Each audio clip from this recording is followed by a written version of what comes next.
Hello बच्चों, I am doctor Atula from doctor Atula's house of biology. Continue करते हैं class 12 का बायोडाइवर्सिटी एंड कंजर्वेशन। तो पिछले वीडियो में हमने बात की थी इवल क्वाड्रेंट की कि क्या कॉजेज हैं बायोडाइवर्सिटी लॉसेस के। अब हम बात करते हैं कि why should we conserve biodiversity. इसको 3 बेसिक हेडिंग्स में डिवाइड कर सकते हैं हम: narrowly utilitarian, broadly utilitarian and ethical aspects. Narrowly utilitarian जैसे कि कोई इकोनॉमिक प्रोडक्ट्स, मतलब जैसे प्लांट्स से बहुत सारी 25% ऑफ जो ड्रग्स हैं वो प्लांट्स से मिलती हैं। इसी तरह से 25,000 प्लांट्स ऐसे हैं जो कोई जिनसे हम डायरेक्टली मेडिसिन्स एक्सट्रैक्ट करते हैं। Otherwise food, fodder, forage, fertiliser, fuel, ये जो 5 F's हैं, फाइबर्स, ये सारी चीज़ें हमें प्लांट्स से ऑब्टेन होती हैं। ये तो है इकोनॉमिक प्रोडक्ट्स की बात, जैसे अलग अलग तरह के स्पाइसेस, टिम्बर, ये सारी चीज़ें फर्नीचर्स बनाने के लिए, ये हम बचपन से पढ़ते चले आए हैं। We call it narrowly utilitarian. Broadly utilitarian category में क्या आता है कि वो चीज़ें जो हमारे सर्वाइवल के लिए इम्पॉर्टेंट है। जैसे कि अगर हम देखें कि ऑक्सीजन है, ये हमें फॉरेस्ट प्रोवाइड करते हैं ना। प्लांट्स जो हैं, सिर्फ प्लांट्स ऐसे हैं जो कि सोलर एनर्जी को ट्रैप कर सकते हैं। और हमारे जो जैसे अमेज़न की हमने पहले ही बात की थी, अगर हम वैसे देखें ऑक्सीजन सिलेंडर्स में भर के कितनी एक्सपेंसिव होती है, लेकिन फॉरेस्ट में ये हमें फ्री ऑफ कॉस्ट हमारी एयर को प्योरीफाई कर रहे हैं। इसी तरह से पॉलिनेटर्स हैं, मतलब ये वो चीज़ें हैं जिनकी हम कॉस्ट नहीं लगा सकते और इसको हम रिप्लेस भी नहीं कर सकते किसी और चीज़ से। प्लांट पॉलिनेटर्स हैं जैसे, तो पॉलिनेटर्स के बिना हनी बीज, बैट्स वगैरह और बर्ड्स हैं, इनके बिना हमारा जो ऑर्गेनिजम्स की रिप्रोडक्शन है प्लांट्स की पर्टिकुलरली, वो चल ही नहीं सकती। इसी तरीके से अगर हम देखें ये कोई जैसे हम एंजॉय करते हैं ब्यूटी ऑफ फ्लावर्स को, या हमारे पीस ऑफ माइंड हमें प्रोवाइड करती है, या हमें कुछ रिलीजियस फीलिंग्स आती हैं, ये सारी चीज़ें जो हैं we can not put a price on this things. Ethical arguments में क्या है कि भाई बहुत सारे प्लांट्स, माइक्रोब्स, एनिमल्स हैं जिनके साथ हम शेयर करते हैं इस अर्थ को। जैसे हमें यहाँ पर रहने का हक है, वैसे ही इन सारे ऑर्गेनिजम्स का भी राइट है कि वो जो स्पीशीज़ हैं वो अर्थ को यूटिलाइज कर सके। हम सिर्फ अपने पर्सनल गेन्स के लिए अर्थ को नहीं यूज़ करें और इसके ऊपर वाले जो ऑर्गेनिजम्स हैं उनको नहीं यूज़ करें। तो ये लेगेसी है जो हम अपनी फ्यूचर जनरेशन्स के लिए छोड़ के जाएं।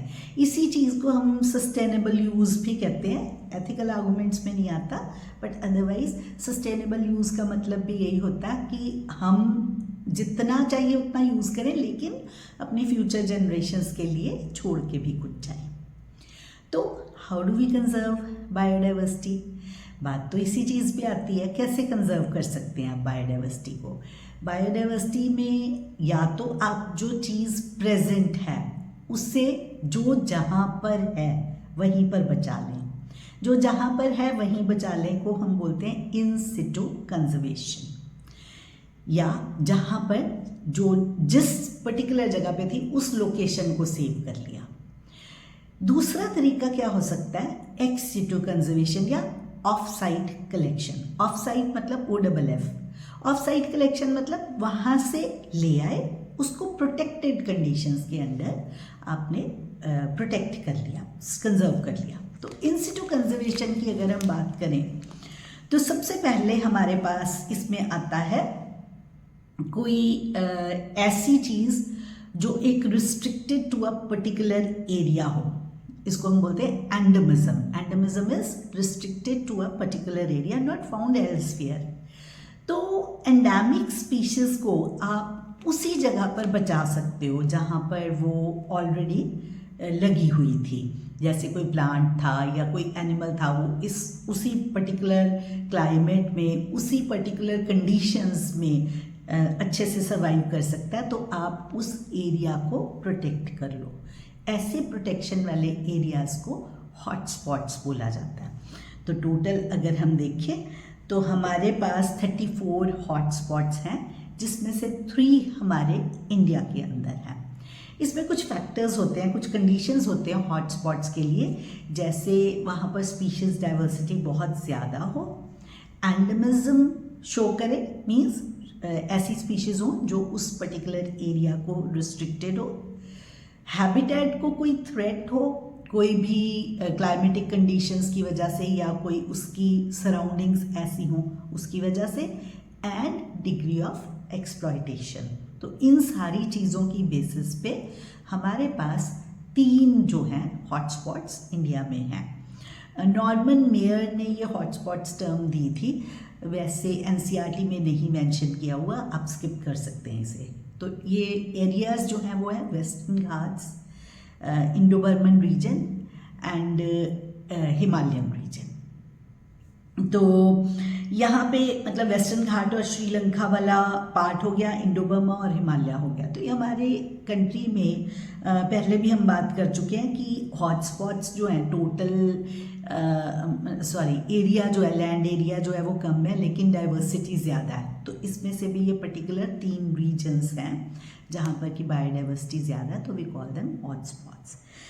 अगर हम देखें तो हॉटस्पॉट्स में ये less than 2% of earth's land area cover करते हैं, लेकिन यहाँ पर इतनी बायोडाइवर्सिटी हाई है कि अगर इनको प्रोटेक्ट कर लिया जाए ना, तो हम 30% के करीब जो मास एक्सटिंक्शंस हो रही हैं उसको हम रिड्यूस कर सकते हैं। तो इसका मतलब स्ट्रिक्ट पॉलिसीज़ फॉलो करके हमें अपने हॉटस्पॉट्स को कंजर्व करना चाहिए।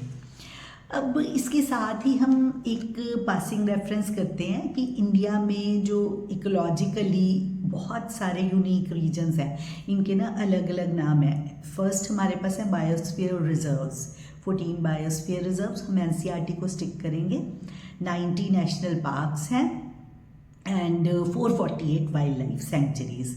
तो आप अंडरस्टैंड करते हो, बायोस्फीयर रिजर्व्स जो होते हैं उसमें तो जोन्स होती हैं, कोर जोन में कोई चीज़ एंटर नहीं करती, उसके बाद बफर जोन होती है, उसके बाद मैनिपुलेशन जोन होती है। मैनिपुलेशन जोन में लोगों के घर भी होते हैं, बफर जोन में आ जा सकते हैं, वुड की कलेक्शन कर सकते हैं, लेकिन इसमें किसी में भी सारे एरियाज़ में ही कहीं पर भी हंटिंग नहीं की जाती।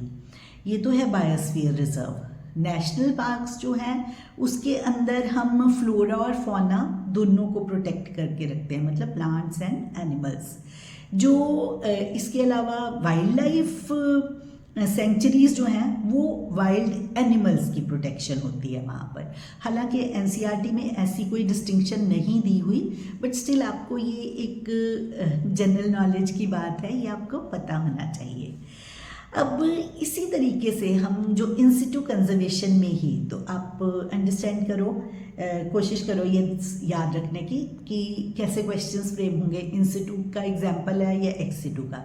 तो एक तो हो गया हॉटस्पॉट्स इंसिटू में, इसके अलावा हो गए biosphere reserves, national park, wild life sanctuaries. ये 4 के बाद हम बात करते हैं सेक्रेड ग्रूव्स की। सेक्रेड ग्रूव्स क्या होते हैं कि कुछ ऐसे एरियाज जहाँ पर कि ऐसे प्लांट्स लगे हुए हैं जिनकी कोई रिलीजियस इंपॉर्टेंस है। जैसे बेलपत्र शिव जी पर चढ़ाया जाता है, तो शिव मंदिर के अंदर बिल का पेड़ जो होता है वो ज़रूर लगा होता है।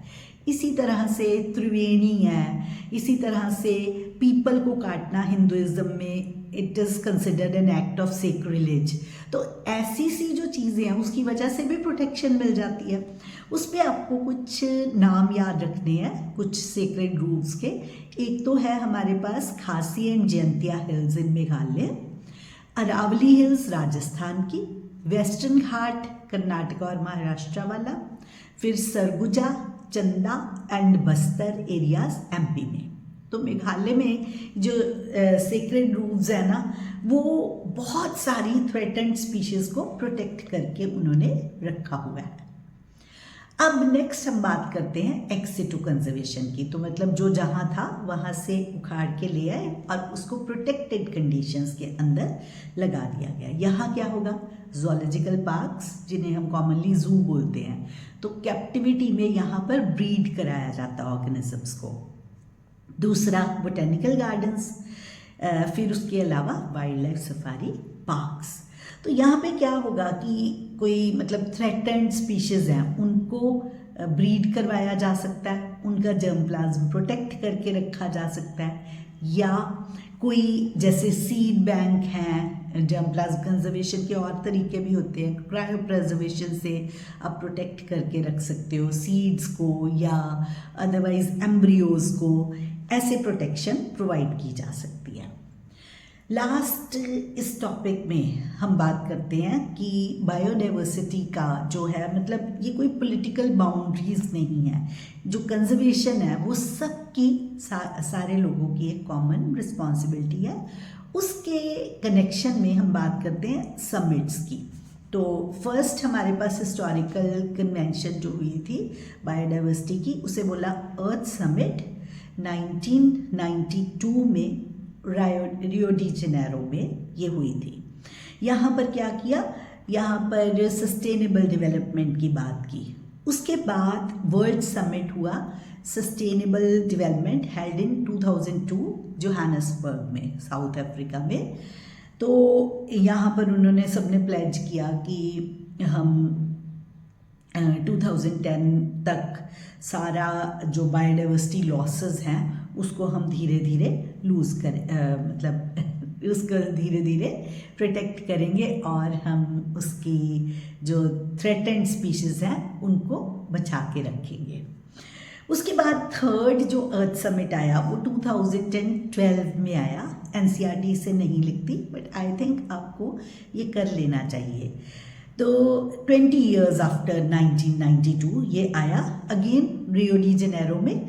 ये भी सस्टेनेबल डेवलपमेंट के ऊपर ही था समिट। तो आप इन सिटू एक्स सिटू का इसको फ्लो चार्ट के फॉर्म में भी याद कर सकते हो। इसी चीज़ को आप एग्जाम्पल्स की लिस्टिंग करके भी याद कर सकते हो, या आप एक बेसिक ग्रॉस अंडरस्टैंडिंग रखो जो जिस प्लेस पे था वहीं पर प्रोटेक्ट किया गया, दैट इज़ इन सिटू। वहाँ से निकाल के दूसरी जगह लगाया गया तो that is ex situ conservation. With this ये हमारा चैप्टर कंप्लीट होता है। Wish you all the best.